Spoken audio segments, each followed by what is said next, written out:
২০০৯ সালের রক্তক্ষয়ী পিলখানা বিদ্রোহের পর ২০১১ সালে বাংলাদেশ রাইফেলস বিডিআর-এর নাম পরিবর্তন করে বর্ডার গার্ড বাংলাদেশ বিজিবি করা হয়। তবে মুক্তিযুদ্ধের স্মৃতি বিজড়িত বিডিআর নামটি এখনও জনমনে গভীরভাবে গেঁথে আছে। দীর্ঘদিন ধরেই প্রশ্ন, কবে ফিরবে সেই পরিচিত বিডিআর?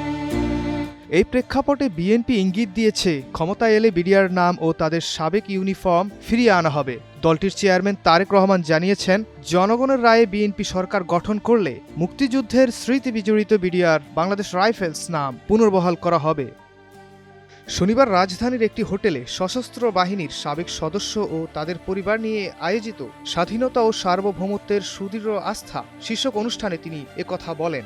একই সঙ্গে তিনি জানান, ভবিষ্যতে এমন ঘটনা যাতে আর না ঘটে সেই লক্ষ্যে সেনাবাহিনীর সঙ্গে আলোচনা করে পিলখানা হত্যার দিনটিকে শহীদ সেনা দিবস, সেনা হত্যাযজ্ঞ দিবস অথবা জাতীয় শোক দিবস হিসেবে ঘোষণার উদ্যোগ নেওয়া হবে।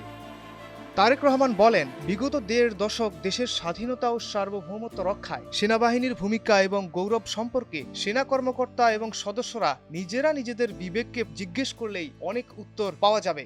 তাবেদার এবং অপশক্তির কবলে পড়ার পর দেশের গণতন্ত্র শুধু হরণ হয়নি, একই সঙ্গে স্বাধীনতা ও সার্বভৌমত্ব হুমকির মুখে পড়েছিল। এমনকি পিলখানায় পরিকল্পিত সেনা হত্যাকাণ্ডের দিন সেনাবাহিনী যথাযথ ভূমিকা রাখতে পারেনি বা রাখতে দেয়া হয়নি বলেও মন্তব্য করেন তারেক রহমান।